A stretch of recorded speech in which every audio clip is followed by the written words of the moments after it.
مجھے بتاؤ تو صحیح، آج سماج میں یہ برائیاں نہیں ہیں، یہ خرابیاں آج سماج میں نہیں ہیں؟ جب بچیاں خود کہنے لگے کہ مرنے کو جی چاہتا ہے تو میں کہتا ہوں ایسی قوم کو بغیرتی کے ساتھ مر جانا چاہیے۔ یار کسی کے دیے سے بھلا نہیں ہوتا، بھلا تبھی ہوتا ہے جب پیدا کرنے والا دیا۔ ہاں، اور اس کے ذمہ دار لڑکے والے نہیں، لڑکی والے بھی ہیں۔ جہاں ذرا سی ڈگری دیکھی پہلے ہی کونی ماننی شروع کر دی پڑوسی کے، رشتہ کرا تو 10 لاکھ دے گا۔ ہاں حضرت جی یہ سچی بات ہے، جہاں ذرا سی ڈگری ہاتھ میں آئی، بچے نے بھلے ہی 5 دن ہاسپٹل میں گزارے ہو، الٹی سوئیاں لگا رہا ہو۔ کرونا میں ڈاکٹر صاحب کئی ڈاکٹروں نے مریض مار ڈالے، جب دیکھا سیزن گرم ہے 1 مہینہ پریکٹس کر کے دکانیں کھول لی۔ ابھی ڈاکٹر صاحب بیٹھے، ڈاکٹر اسرائیل صاحب، یہ میرے بہت قریبی، میں ان کو بڑا بھائی مانتا ہوں، تو یہ بتائیں گے کہ ایک سوئی کے لیے بڑے تجربے کی ضرورت ہے۔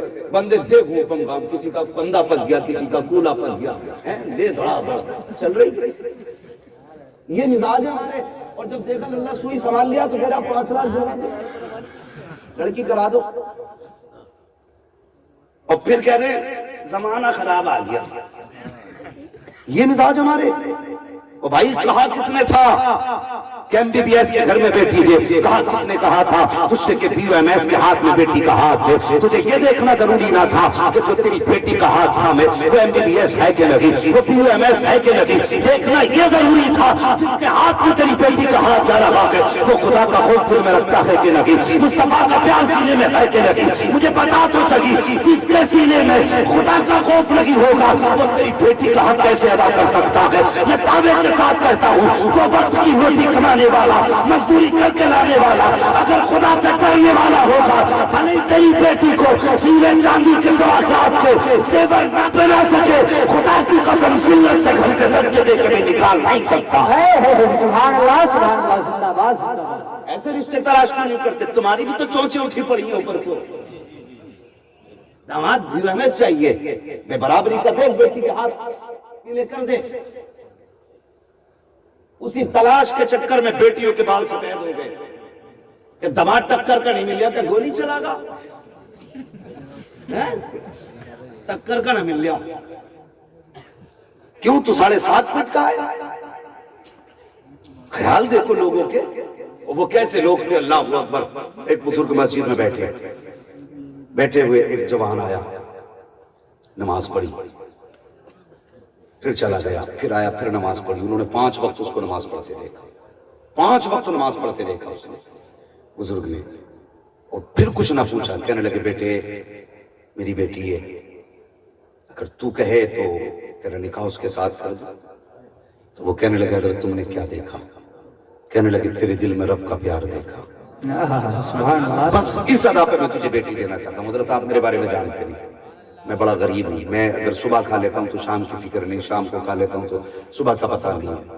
کہنے لگے روزی رب کی قدرت میں ہے، بس تو بتا تو میری بیٹی سے نکاح کرے گا کہ نہیں؟ وہ راضی ہو گئی، اور وہ بیٹی بھی کیسے بات کی تھی، جب آئی نا کھانا کھایا، اس نے دیکھا آدھی روٹی رکھی ہوئی ہے، اپنے شوہر سے کہنے لگی میں آپ کے گھر میں نہیں رہ سکتی، میں آپ کے گھر میں نہیں رہ سکتی۔ کہا کیوں؟ کہا بتائیے یہ روٹی کیوں رکھی ہے؟ کہنے لگا بیوی یہ روٹی تمہارے لیے شام کے لیے اٹھا کے رکھی۔ کہنے لگی جسے رب پہ اتنا بھروسہ نہ ہو کہ جس نے دوپہر کو دیا وہ شام کو بھی دے گا، اس کے گھر میں زندگی گزارنے سے بہتر ہے کہ بغیر شوہر کے زندگی گزار دی جائے۔ وہ بیٹیاں بھی کیسی تھی، اور پھر جب ان کی گودوں میں بیٹے آئے نا تو کوئی صلاح الدین ایوبی بنا، کوئی محمد بن قاسم بنا، کوئی طارق ابن زیاد بنا۔ یہ ایسی ماؤں کے بیٹے تھے کہ جن کے دل میں رب کا پیار بھی اتنا تھا، اس پر بھروسہ بھی اتنی تھی۔ آج سوچتا کہ نہیں زمیندار کو بیٹی دے دوں گا تو بیٹی خوش رہے گی، جاؤ جا کے عدالتوں میں دیکھو جتنی بہویں چکر کاٹ رہی ہیں زمینداروں کی بہویں۔ ہاں جو فائلیں رکھی ہیں نا کچہریوں میں جا کے دیکھو، امیروں کی فائلیں ہیں، کوئی غریب تمہیں چکر کاٹ کے نہیں ملے گا، اور یار بھلے وہ بیوی کو 300 روپے کا سوٹ پہنائے گا لیکن عزت سے گھر میں رکھے گا، محبت سے گھر میں رہے گا۔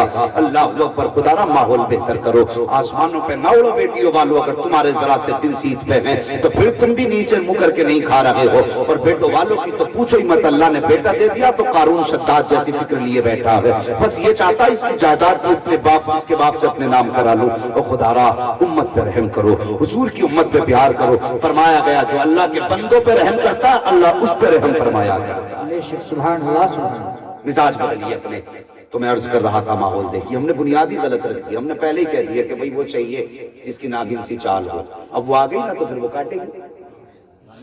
ہاں ڈھونڈ کے لایا نا اماں کو بھیج کے، وہ خدا رات دین دار تلاش کیا کرو، اگر یہ آئی ہیں تو پھر جب ان کو اب تو حضرت جی بڑا ماحول خراب ہے، رشتہ ہونے کی دیر نہیں ہوتی، اتنا بڑا موبائل بھیج دے، اتنا بڑا بھیج دے کہ پریکٹس کر لے صحیح سے چلانے کی، وہ خوب چلا رہی ہے اس پہ، کیا ضرورت ہے، اس کے نقصانات آپ کو پتا نہیں ہے۔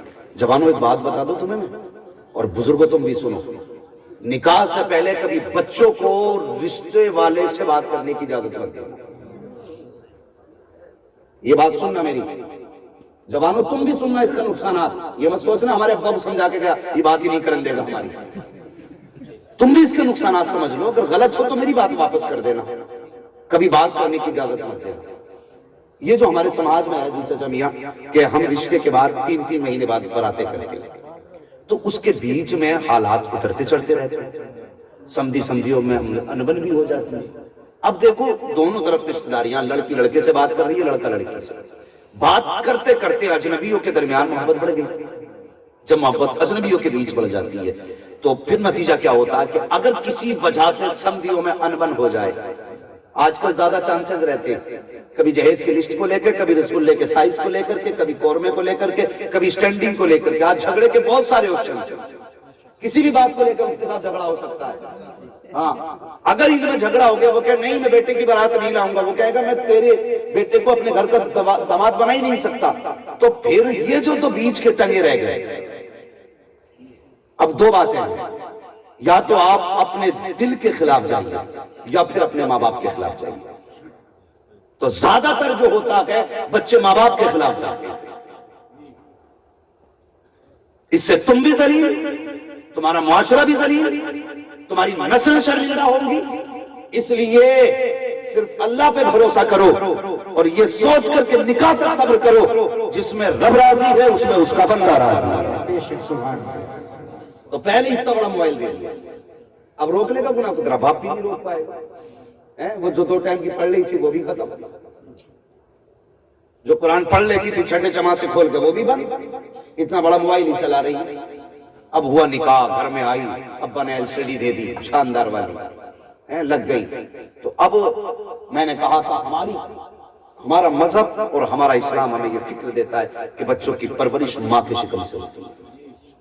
جب بچہ ماں کے شکم میں آیا، اماں LCD پہ پڑھیے دیکھ رہی ہے، اگر وہی نہیں تو موبائل بجا کے کان کے نیچے رکھ لیا، اس کی آنکھ گانے سن کے لگ رہی ہے، آنکھ کھل رہی تو گانے بج رہے ہیں، اگر آنکھ اٹھ رہی ہے تو LCD پہ جا رہی ہے، وہ فلمیں دیکھ رہی ہے۔ بتاؤ بچہ ماں کے شکم میں ہو اور ماں کے اس طرح کے قدم ہو تو تمہیں کیا لگتا ہے کوئی عبد القادر پیدا ہوگا یا پھر آج کا ناچنے والا کوئی گنڈا بدماش پیدا ہوگا؟ سوچیں، سرکار وہ سے بات کی زندگی میں سے پوچھئے، علماء بتائیں گے ماں کے پیٹ میں آپ نے قرآن کی کچھ پارے حفظ کیے، کہاں بولیں کہاں کیے؟ ہاں بول تو 11ویں کھاتے کھاتے دانت ٹوٹ کے بھی بولنا نہیں آیا۔ ماں کے پیٹ میں آپ نے پارے یاد کر لیے، کیسے؟ کیونکہ ماں کے شکم میں بچہ جب ہوتا تربیت تمیز سے شروع ہو جاتی ہے، اور ہماری قوم سوچتی ہے نا ابھی تو اللہ چھوٹا ہی ہے، اماں کہتی نا ابھی 8 سال کا تو ہوا، سدھر جائے گا۔ ان کی پرورش کا خیال شکم سے کرو۔ اور ایک بات اور بتا دوں، حلال روزی کا اہتمام کرو۔ آج کے دور میں سب سے مشکل کام ہے روزی کو حلال کر کے کھانا۔ جن کی کھیتوں میں ہو رہی ہے وہ عشر نہیں دے رہے، جو بزنس میں وہ زکوٰۃ نہیں دے رہے، سمجھ رہے ہیں؟ اور جو دکانداری لیے بیٹھے تو ان کے باٹ توڑ لو جا کے۔ ایک دن مرغا لینے چلا گیا، 1 کلو کا 900 گرام نکلا۔ یہ حالات ہیں بھئی، ہمارا تو کچھ نہیں گیا 100 گرام میں، مگر مجھے بتا تو نے وہ 100 گرام اگر بچوں کو حرام کر کے کھلایا تو بتا تیرے بچوں کا کیا بنے گا؟ جدید تحقیق کے مطابق 80% جو بچے بگڑ رہے ہیں حرام روزی کی وجہ سے بگڑ رہے ہیں، 20% غلط سوسائٹی کی وجہ سے۔ یہ ہمارے معاشرے کی سچائی ہے۔ خدا را گھروں میں دینداری کا ماحول پیدا کرو، دیندار بچیوں کے لیے اپنے گھر والوں کی فرمائش کرو کہ ہمارے لیے دیندار بیٹی دیکھ کے آنا، دیندار بیٹی دیکھ کر کے آنا۔ بڑی تکلیف ہوتی ہے حضرت، ایک خبر ملی ہے کچھ ایک گھر کے اندر ماں باپ نے بیٹی کو گلا دبا کر کے اس لیے مار دیا تاکہ اسے جہیز نہ دینا پڑے۔ قرآن کہتا اپنی اولاد کو مفلسی کے ڈر سے قتل نہ کر۔ بتائیے ہم کہاں ہیں، کس جگہ ہیں ہم، کہاں جی رہے ہیں ہم؟ میں راز کو راز رکھنے کی وجہ سے آپ کے سامنے نام نہیں لے رہا ہوں، اور یہ ہمارے علاقے سے بہت دور کی بات نہیں ہے، یہ ہمارے علاقے کی بات ہے۔ شرم آنی چاہیے۔ ہم بیٹیوں کو اس لیے قتل کر دیتے ہیں کہ اس کی وجہ سے ہمیں دولت دینی پڑے گی، اس کی وجہ سے ہمیں جہیز دینا پڑے گا۔ اور تجھے کیا پتا ہے جب کوئی بیٹی گھر میں پیدا ہوتی ہے اللہ فرماتا جا تو زمین پہ جا، میں تیرے نصیب سے تجھے بھی دوں گا، تیرے صدقے میں تیرے ماں باپ کو بھی دوں گا۔ تم نے اس کو قتل کر ڈالا جس کے صدقے میں اللہ تمہیں روزی دے رہا ہے، جس کے ذریعے سے خدا تمہیں روزی دے رہا ہے، اور تم اس کو سر پہ بٹھا کے رکھتے ہو جس کا اپنا معاملہ یہ ہے کہ جب بیٹا پیدا ہوتا ہے تو رب فرماتا جا اپنے لیے بھی کما، اپنے ماں باپ کے لیے بھی کما۔ ہماری ڈیوٹی تو یہ ہے کہ ماں باپ کے لیے بھی کمائے، اپنے لیے بھی کمائے، لیکن جب بیٹی پیدا ہوتی ہے ذمہ رب لے رہا ہے، تم اس کو قتل کر رہے ہو اور تم نے جانا نہیں ہے۔ بزرگوں نے فرمایا اگر تیرے گھر میں بے برکتی ہے، روٹی کا انتظام نہیں ہے، قرضہ سر پہ چڑھ گیا ہے، آفتوں نے دروازہ گھیر لیا ہے، فرمایا پریشان نہ ہو، اگر گھر کے اندر بیٹی موجود ہے مصلی بچھا دے، 2 رکعت نماز ادا کر، اس کے بعد بیٹی کو آگے بٹھا اور یوں ہاتھ اٹھا کہ یا اللہ اس بیٹی کے صدقے میں میرے گھر میں روزی دے دے۔ علماء فرماتے ہیں ہاتھ نیچے بعد